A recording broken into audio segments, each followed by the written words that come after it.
విజయదాల్య దెబ్బకు అరెస్టయ్యి ఇన్ని రోజులు జైల్లో ఉన్న గుళ్ళు ఈరోజు విడుదలవుతున్నాడు.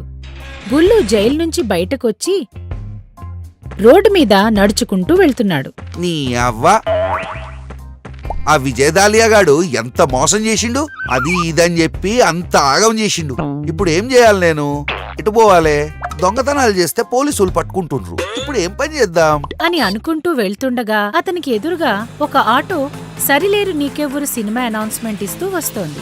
అమ్మలారా, అక్కలారా, అన్నలారా, తమ్ముళ్ళారా, సూపర్ స్టార్ మహేష్ బాబు నటించిన సరిలేరు నీకెవ్వరు సినిమా మీ అభిమాన థియేటర్లలో ఈ నెల 11వ తారీఖు నుండి తప్పక చూడండి.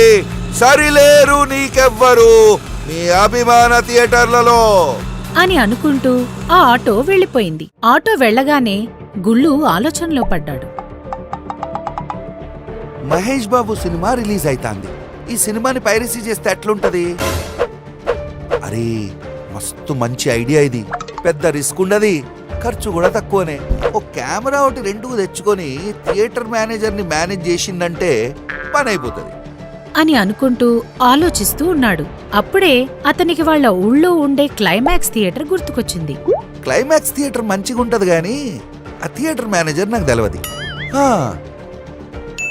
నా ఫ్రెండ్ పండుగానికి ఆ మేనేజర్ బాగా తెలుసు. ఇలా అనుకుని పండు దగ్గరికి వెళ్ళాడు. కాకా నమస్తే. నమస్తే. శానా దినాలకు వచ్చినవు, నీతోనే పనిపడి వచ్చినా. ఏందో చెప్పు, నీకో ప్రపోజల్ చెప్తా. నేను చెప్పినట్టు చేసినావనుకో నీ కష్టాలన్నీ ఫసకైతాయి. అరే ఏందో చెప్పుగాక. ఏం లేదు కాకా, సరిలేరు నీకెవరు సినిమా వస్తుంది కదా, దాన్ని పైరసీ చేసినావనుకో మస్తు పైసలొస్తాయి. పైరసీనా? అమ్మో, మళ్ళా పోలీసు పట్టుకుంటే? అరే మనల్ని ఎవరు పట్టుకుంటారు కాక, థియేటర్లనే మనం పైరసీ చేస్తాం. గా మేనేజర్ ఒక్కడిని మేనేజ్ చేసినాం అనుకో పని అయిపోతుంది. అరే గా థియేటర్ మేనేజర్ని ఎట్లా మేనేజ్ చేస్తావు?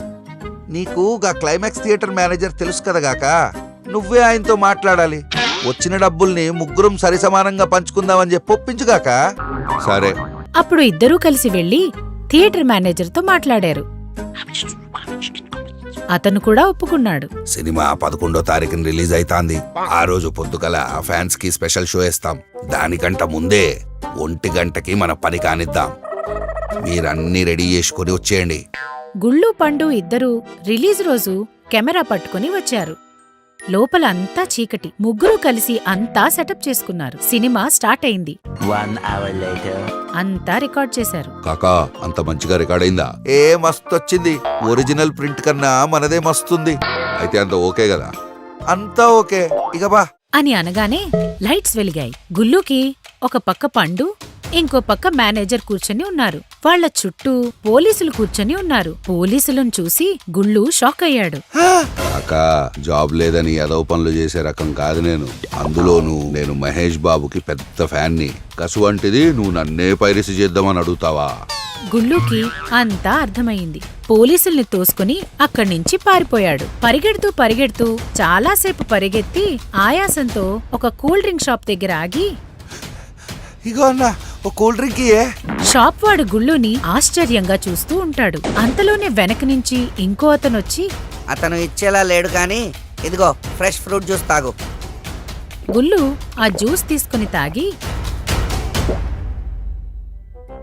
థ్యాంక్స్ భయ్యా. మీ పేరేంటి? జ్యూస్ ఇచ్చిన అతని వైపు తిరిగాడు. గుళ్ళు షాక్ అయ్యాడు. వెనకాల మహేష్ బాబున్నాడు. మహేష్ బాబు వెనకాల పోలీసులున్నారు. సార్ సారీ సార్, ఇంకెప్పుడు చెయ్యా సార్, నన్ను క్షమించండి సార్, ప్లీజ్ సార్. మన దగ్గర పేరా లేవమ్మా. పోలీసులొచ్చి గుళ్ళుని అరెస్ట్ చేసి పట్టుకెళ్లారు. ఇలాంటి మరెన్నో అద్భుతమైన కథలతో మనం మళ్ళీ కలుసుకుందాం.